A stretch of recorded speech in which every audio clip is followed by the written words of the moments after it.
Was that true, what the White House press secretary said when she denied Homan took the money? Did he take the money?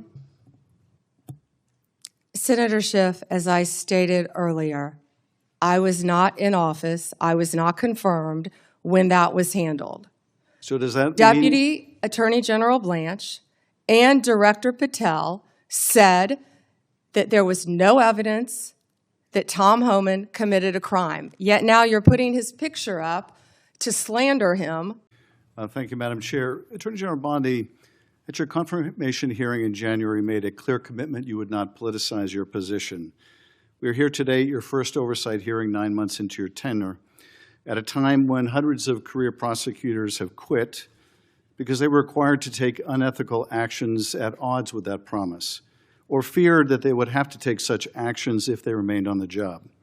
When over 1,000 former federal prosecutors have sounded the alarm about the unprecedented degree to which the powers of DOJ are being abused to go after the president's enemies. I approach this hearing with a heavy heart. As a former federal prosecutor myself, I served in a department that, whether it was under a Democratic or Republican president, would never use the office to go after the president's enemies or to hide the corruption of his friends. But today, the Justice Department has been used to cover up the possible corruption of the mayor of New York or of a high-level administration official taking $50,000 reportedly in cash in a bag, or a child sex predator who befriended the president and some of his cabinet members. And instead of preventing partisan weaponization, your department has engaged in a brazenly political prosecution at the president's explicit direction.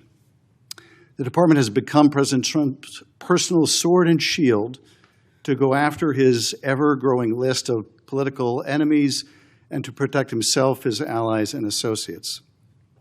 My questions therefore focus on these two themes: hiding the corrupt acts of his friends and prioritizing the political prosecution of his enemies. So let me start with the shocking allegations of bribery and pay-to-play. 2 weeks ago, 4 major media outlets reported that Tom Homan, the president's top deportation official working in the White House, took $50,000 in cash in a bag from undercover FBI agents in September 2024, just over a year ago. According to these reports, Homan indicated he would facilitate securing contracts in exchange for money once he was in office in a future Trump administration.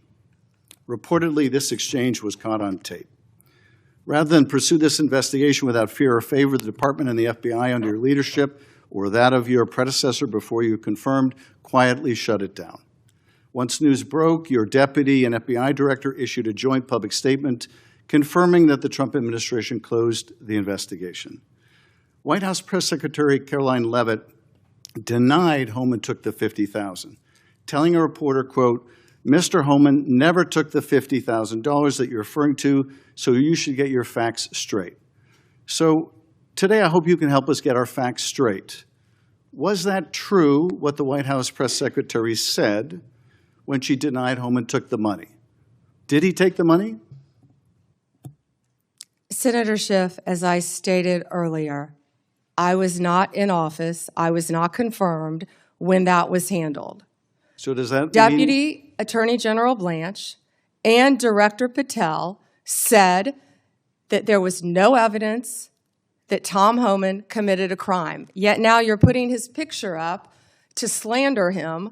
No, I'm putting his picture up showing an interview he gave with, I think, Fox, in which he was asked explicitly about these allegations that he took a $50,000 bribe, and he refused to answer. He said he didn't answer the question whether he took the money, so I'm asking you the question. Did he take the money? Senator Schiff, I answered that question multiple times. And frankly, you know... Well, I don't think, with respect, I don't think you did. But in case I just didn't hear you, what is the answer? Did he take the money? Senator Schiff, that happened prior to my confirmation as Attorney General. Do you know, I said that. Do you know, sitting here, whether he took the money? All I know is that Deputy Attorney General Todd Blanche and FBI Director Patel said there was no case. And Caroline Leavitt is one of the most trustworthy human beings I know. So and, was she? Senator Schiff, was she if right? you worked for me, you would have been fired because you were censured by Congress for lying with your we can egregious stipulate to. You can stipulate to all your personal attacks on the Democratic members of the committee. personal attacks. You've been attacking my FBI director. You've been attacking my office. You've been attacking. But what we're interested in, borders are. What we're interested in is the answer to these oversight questions. You want your you were asked by my colleague. You were asked by my colleague. Attacking good people. Regular order, Madam Chair, so I can ask a question. You were asked by my colleague from Vermont whether you will support providing a video or audio tape, if it exists, of Mr. Homan taking $50,000 in bribe money from the FBI. Will you support a request by this committee to provide that tape or tapes to the committee? Yes or no?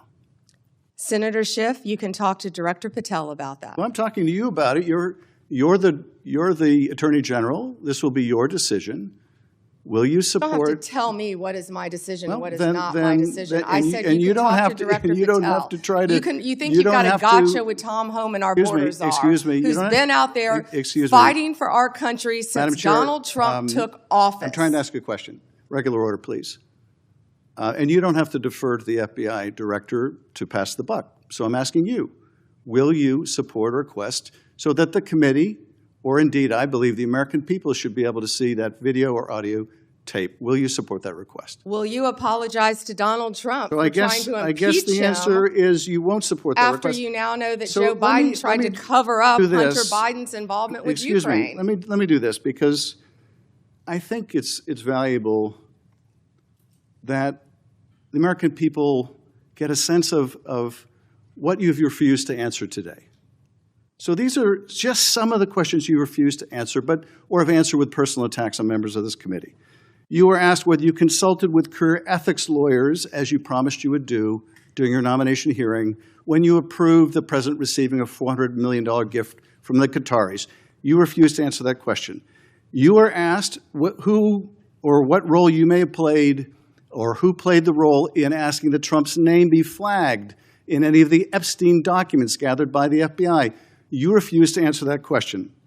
You were asked whether Homan kept the $50,000 bribe money. You refused to answer that question. You were asked whether Homan paid taxes on the $50,000 bribe money. You refused to answer that question. You were asked, did career prosecutors find insufficient evidence to charge James Comey? You refused to answer that question. You were asked, how are military strikes on these boats in the Caribbean legal? And you refused to even answer that question. You were asked, a law degree, excuse me. You were asked, did you discuss indicting James Comey with the president? You refused to answer that question. You were asked, did you approve the firing of antitrust lawyers who disagreed with the Hewlett-Packard merger? You refused to answer that question.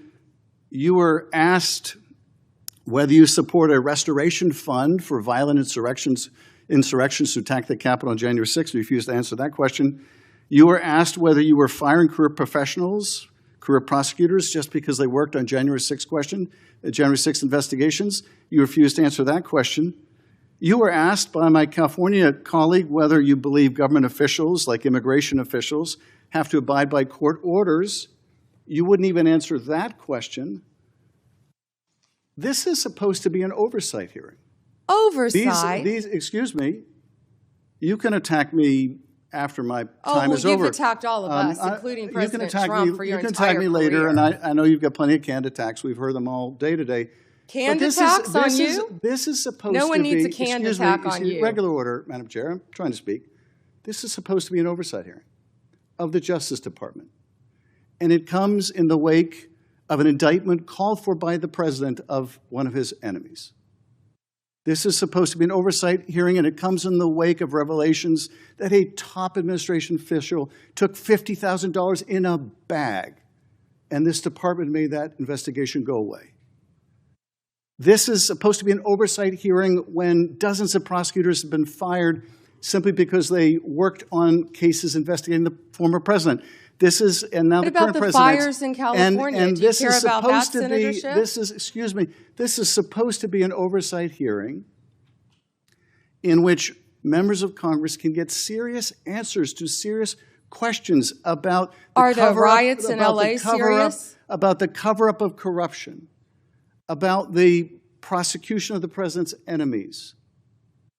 And I think you owe the president an apology. When will it be Your entire career, frankly. that the members of this committee on a bipartisan basis demand answers to those questions and refuse to accept Clearly you're a failed lawyer because you don't understand when excuse someone me, can and cannot refuse answer to a accept question. personal slander as an answer to those questions. Personal slander? With Will that, you Madam Chair, apologize to I Donald yield Trump back. for slandering him? Personal slander.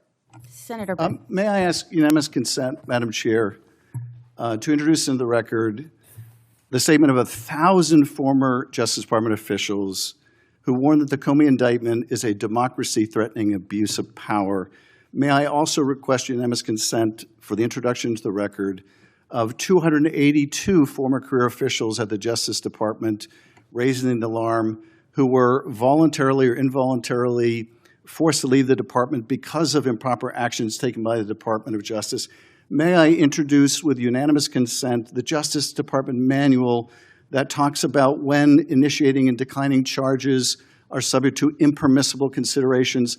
And finally, Madam Chair, may I introduce the letter for Michael Ben-Ari, a career counterterrorism prosecutor, DOJ, a letter he nailed to his door, which concludes by urging officials to do the right thing for the right reasons, to follow the facts and the law, and raises the alarm that the decision to remove experienced career officials from U.S. attorneys' offices, the FBI, and critical parts of DOJ undermines our country's abilities to counter terrorist organizations, malign nation-state actors, and countless others that seek to harm our nation and its citizens. And he believes that the priority is prosecuting the president's enemies or are you admitting? rather Ms. than Bondi, protecting Ms. the Bondi, country. one moment. May I have unanimous Are you consent to enter entering these that into the record?